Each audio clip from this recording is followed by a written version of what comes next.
Daniel Oliveira quer braço de ferro por parte dos democratas porque sente que há determinadas pessoas, nomeadamente da nova direita radical, que só defendem a liberdade de expressão até terem poder, porque depois de terem poder essa liberdade de expressão vai acabar quando houver um trigger, digamos assim, como dizem os norte-americanos, um gatilho bom o suficiente que justifique o fim dessa liberdade. Vamos ter aqui uma conversa neste vídeo, que eu acho que é importante que tenhamos, e vamos ouvir Daniel Oliveira, que está a ser bastante duro nas suas declarações e que, enfim, eu acho que era importante que todos nós ouvíssemos. A liberdade de expressão irrestrita que a extrema-direita fingiu defender durante os últimos 20 anos, todos nós sempre soubemos que era assim que acabava. Acaba no dia em que são eles que mandam. É sempre assim, aliás, sempre foi assim. Eu tive esta semana, anteontem, estive no Museu do Nacional Socialismo, em Munique, e fiquei, devo dizer que saí de lá, eu sairia sempre mal disposto, mas especialmente mal disposto pela evidência de que a história não se repete, mas rima. E está a rimar imenso. Sobretudo quando se compara o período da ascensão do nazismo. A demissão, a complacência.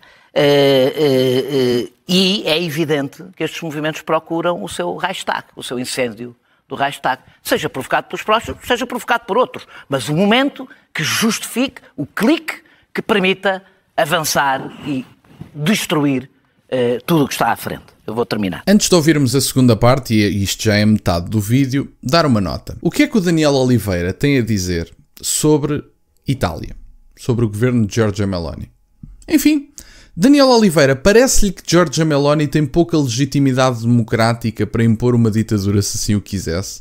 É que ele agora vai dizer, bom, mas os limites constitucionais e as instituições italianas e tudo mais, certo, sem dúvida nenhuma. Mas que indícios é que o Daniel Oliveira tem de realidade? Estou a falar de facto, não é matéria de opinião, matéria de facto. Que indícios é que tem de que Meloni, que enfim, que é associada de certa forma a uma vertente destes movimentos da nova direita radical, que já chegou ao poder e que não impôs nenhuma forma de ditadura, nem o mais ínfimo sinal disso. Diga-se de passagem, Giorgia Meloni tem particular mérito agora num acontecimento recente que é no reconhecimento do Estado da Palestina. A Giorgia Meloni foi das poucas líderes europeias que não abdicou da sua política externa. E isto é absolutamente miserável, andarmos aqui a discutir soberania, mas depois tomamos decisões de política externa em bloco. Portugal não tem opinião. Quem teve opinião foi o Emmanuel Macron. Abdicámos da nossa política externa. E a Giorgia Meloni não abdica da sua política externa.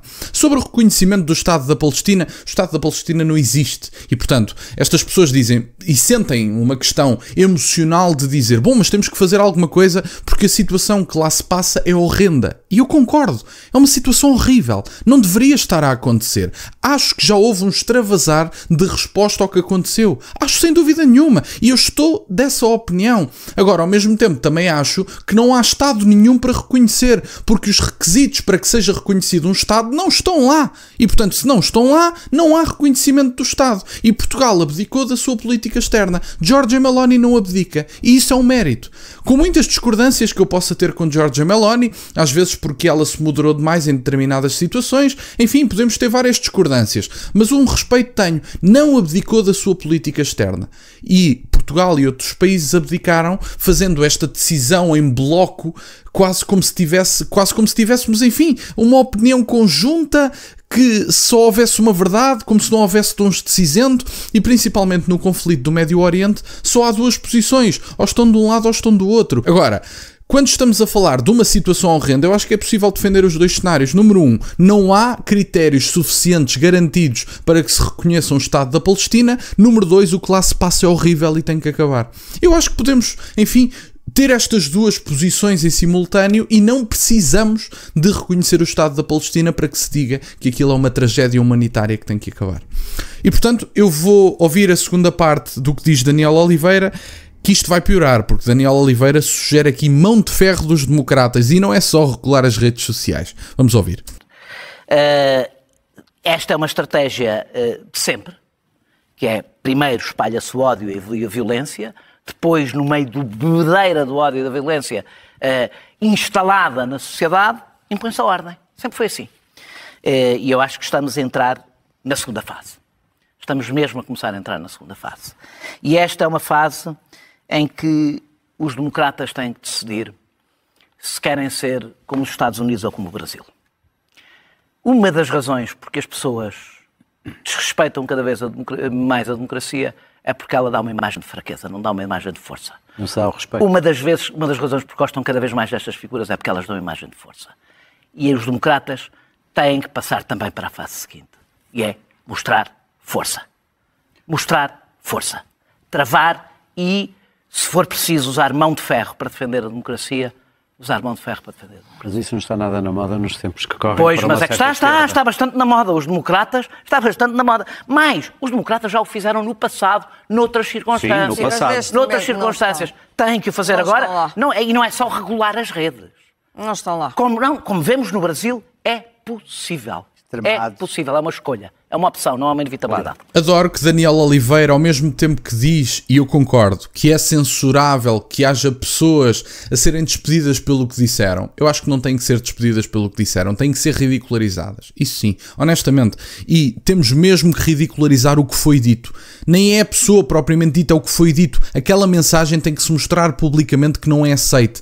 Não é andarmos a impedir que as coisas trágicas sejam ditas. Porque senão estamos a fazer o jogo destes miseráveis. Honestamente, quando nós dizemos quem falou e disse coisas miseráveis que eu não gosto tem que ser despedido, estamos a jogar o jogo desta gente. E eu não jogo o jogo desta gente. Eu não jogo segundo as regras do jogo desta gente.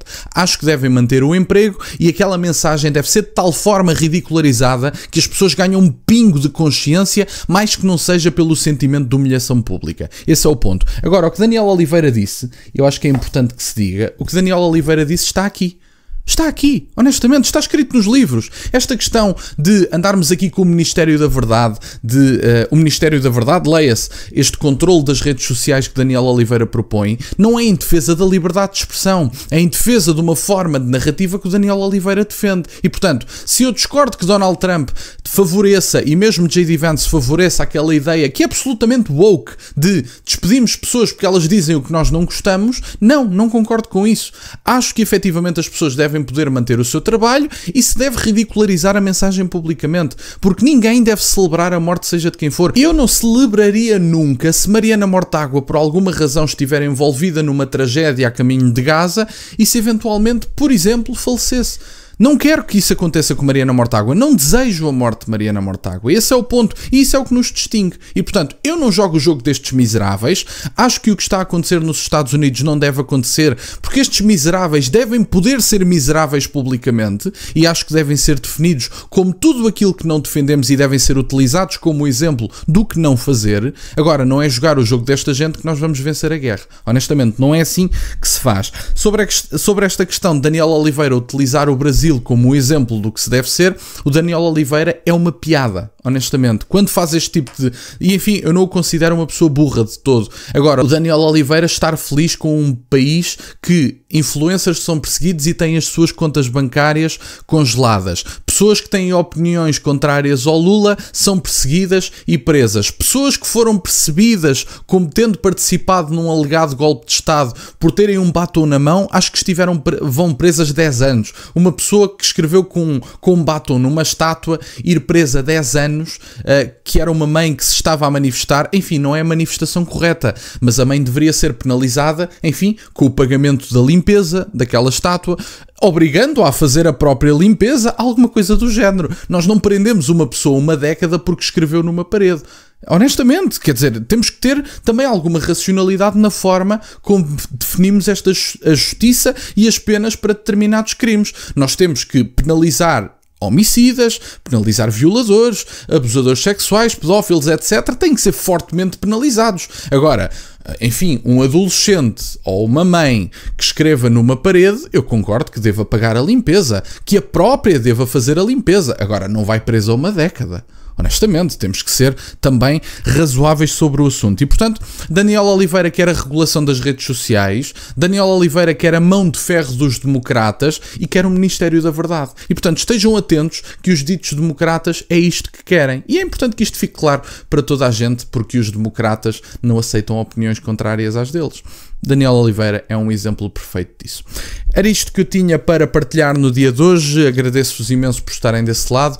Peço-vos só que deixem o gosto neste vídeo e que subscrevam o canal. Tem as minhas redes sociais, o MBOE na descrição, por acaso de quererem fazer alguma doação. E nunca se esqueçam, meus caros, questionem tudo. Até à próxima.